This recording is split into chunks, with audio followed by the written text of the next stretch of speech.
It was always going to be a backs against the wall day for Glamorgan, who began the third morning on 124 for 2, 439 runs behind and needing 290 more to avoid the follow-on, something Surrey needed to enforce to give them a much better than even chance of starting this summer off with a win.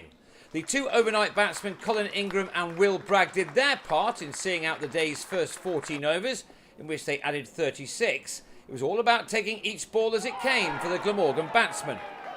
Bragg played his role well, surviving for 2.5 hours for his 37 runs, only to fall in a rather unfortunate manner as Matt Dunn got his side moving in the right direction. That, though, did not open the floodgates as the visitors would have hoped for, and on a good pitch, neither Ingram nor new man Chris Cook had too many challenges.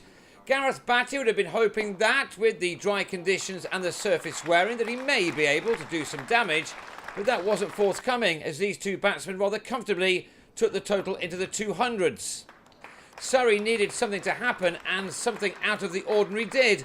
Cook had moved with no cause for concern onto 18 when he forced a back foot drive through the covers, thinking that that would be a fourth boundary for him.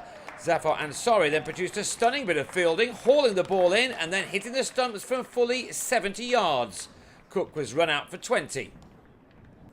Perhaps disturbed by that, Ingram fell on the drive in Tom Curran's next over. Jade Dernbach holding on to send the batsman on his way for 56 at 206 for 5. Still 208 runs away from avoiding the follow-on with their top 5 men now all back in the hutch. Glamorgan had a huge job on their hands. They were up for the fight, however. With so much focus on this game, there was perhaps even more reason than ever for the Welshmen to show off their mettle, and Graham Wagg and Mark Wallace were able to keep the bowlers at bay for the next hour as another stand of 55 was added for the 6th wicket. Wagg had got himself to 31 out of a total of 261 when he was undone by some turn from Batty, who got through 43 overs overall in the innings. Surrey would have been confident of finishing off the innings before too long from this point, but Wallace, who last week became the first specialist wicketkeeper in Glamorgan history to reach 10,000 first-class runs, was committed to the cause as he denied the attack for nearly 2 hours. This shot took him to his 47th 50 to go with 1500s. He's also posted for his beloved county. This one had used up 87 balls and was reached courtesy of his 8th boundary. The 33-year-old still clearly has the hunger to do well for Glamorgan, even though he's no longer leading from the front. 2 wickets in the space of 2 overs then threatened to undo all of the hard work. Batty struck again to send David Lloyd on his way with just 4 runs to his name, the first real failure of the innings. Then Wallace on 51 nicked off, and Glamorgan were left with it all to do to make Surrey bat again next. The total now read 293 for 8, with a deficit standing at a rather large 270.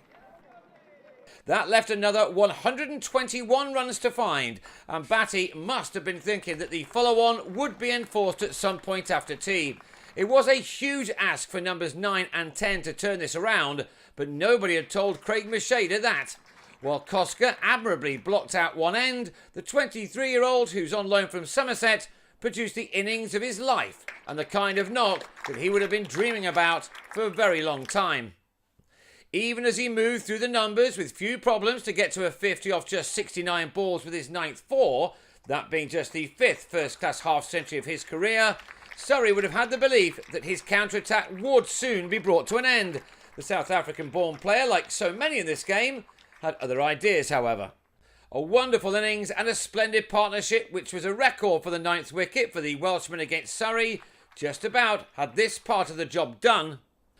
But having added 119 together to move within a couple of runs of avoiding that follow-on, Jason Roy grabbed the wicket of Koska with his first ball of the match. Koska departed for 19, made from 110 balls of defiance.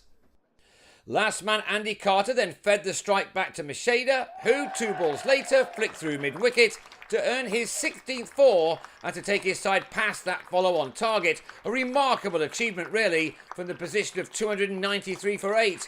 The all-rounder was an instant Glamorgan hero. And even more so when, next ball, he pulled Roy away to move from 99 to his maiden ton. His previous best score being the 62 he hit for Somerset away at Durham 3 summers ago. Meschede had done it at a very good rate too, using only 129 deliveries. And what a moment it must have been when Kumar Sangakkara ran over to congratulate him.